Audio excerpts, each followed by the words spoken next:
News.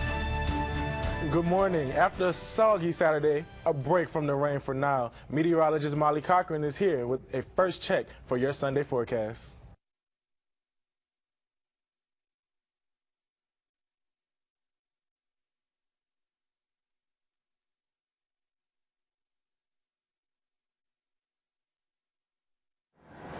Some breaking news. Firefighters right now are on the scene of an apartment fire in Prince George's County, and we are hearing that one person is trapped inside. This is the scene at the 2500 block of Corning Avenue in Fort Washington. Fire officials first reported the fire just before 8:30 this morning. According to them, one occupant was trapped on the third floor. A rescue is underway, and we will continue following the story throughout the morning. Stay tuned to News Channel 8 for the latest. In Fairfax County, firefighters are investigating a late-night fire at a high-rise in Alexandria. The fire happened on the 7th floor of the Skyline Plaza condominiums a little before 10 last night. The building is on George Mason Drive. Firefighters from 3 departments responded. Residents say the fire was contained to one unit. One person had to be transported from the scene. An update now, we've learned the man involved in a moped crash last night on South Glebe Road has died. The crash happened around 5:40 last night. According to police, Vergalero Lopez of Alexandria was traveling south on Glebe when he lost control and struck a traffic sign. He was taken to George Washington University Hospital, where he was pronounced dead. Another top story for your Sunday, another U.S. citizen has reportedly been detained in North Korea. According to South Korean media reports, the American man was arrested on Friday at Poyongan International Airport while trying to leave North Korea. The man is said to be in his late 50s, a Korean American, and involved in relief programs in the country. The man, whose last name is Kim, is the third U.S. citizen to be detained in North Korea. A new ABC poll provides insight into how Americans view the presidency of Donald Trump as he approaches the end of his first 100 days. According to the poll, 42% of Americans say they approve of the job the president is doing. That's lower than any other recent presidents, who on average have a 69% approval rating at the 100-day mark. With more, here's ABC's David Wright. President Trump paid his first visit to Walter Reed Medical Center this weekend, pinning a Purple Heart on a wounded soldier. At this point in his presidency, Trump has the lowest approval rating of any modern president, lower even than Gerald Ford right after Watergate. And yet, 96% of Trump's voters say they have no regrets. Trump gets high marks for pressuring American companies to... President Trump will hold a rally to mark the end of his first 100 days in office. The White House is planning the event for next Saturday in Harrisburg, Pennsylvania. It's the same day as the annual White House Correspondents' Dinner, which the president has decided not to attend. This morning, the streets of D.C. are back to normal after thousands converged on the National Mall for the March for Science. The demonstration supports scientific research, evidence-based policies, and the protection of federal funding. Annalisa Gale was at the gathering in D.C. explains why the march goes beyond politics. Despite an undesirable forecast, tens of thousands of people marched from 15th and Constitution Avenue to the Capitol.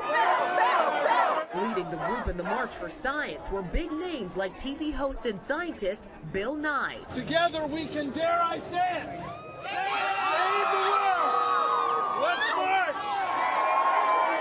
Also leading the march was another familiar.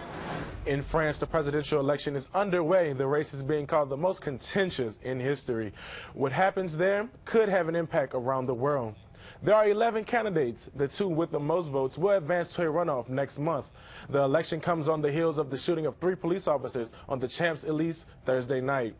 President Trump told the AP that attack would probably help far-right candidate Marine Le Pen, who is promising to pull France from the EU and crack down on immigration and extremism. Former President Obama called to offer his support to one of the other frontrunners, Emmanuel Macron, a former investment banker. The French government has more than 50,000 police in place to protect polling stations. Coming up, new details emerge about a confrontation on an American Airlines flight this weekend. See dramatic new video just into the newsroom.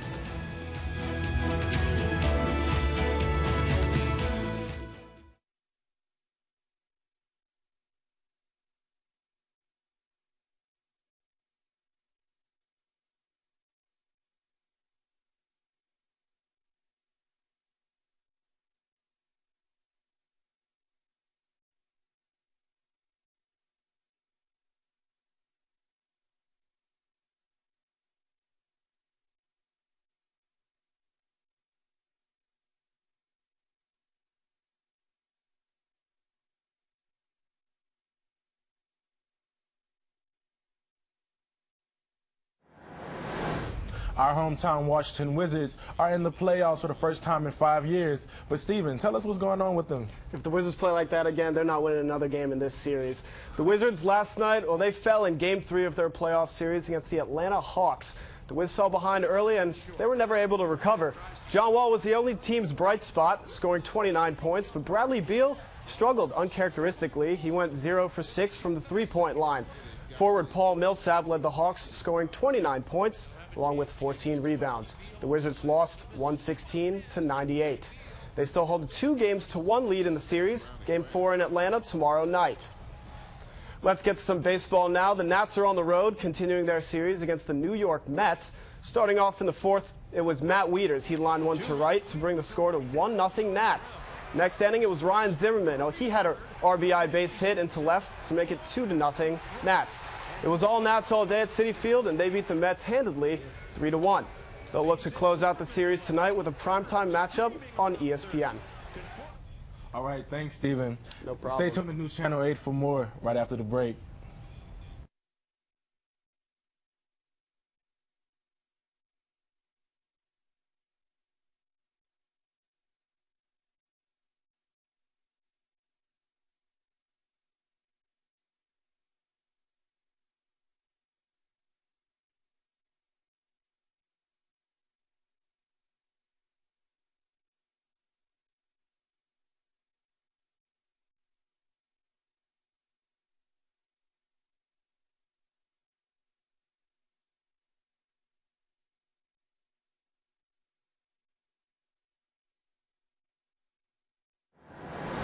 Our hometown Washington Wizards are in the playoffs for the first time in 5 years, but last night they weren't playing as well. Steven, tell us a little bit more. No, if they play like that again, they're not winning another game in this series. The Wizards last night, well, they fell in Game 3 of their playoff series to the Atlanta Hawks.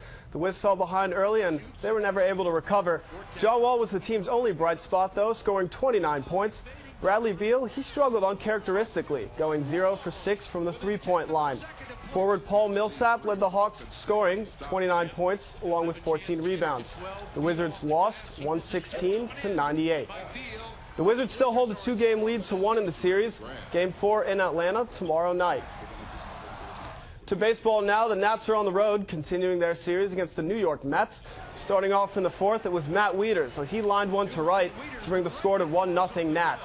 Next inning, it was Ryan Zimmerman with an RBI base hit into left, making it 2-0. It was all Nats all day at Citi Field, and they beat the Mets 3-1. They look to continue and close out the series tonight with a primetime matchup on ESPN.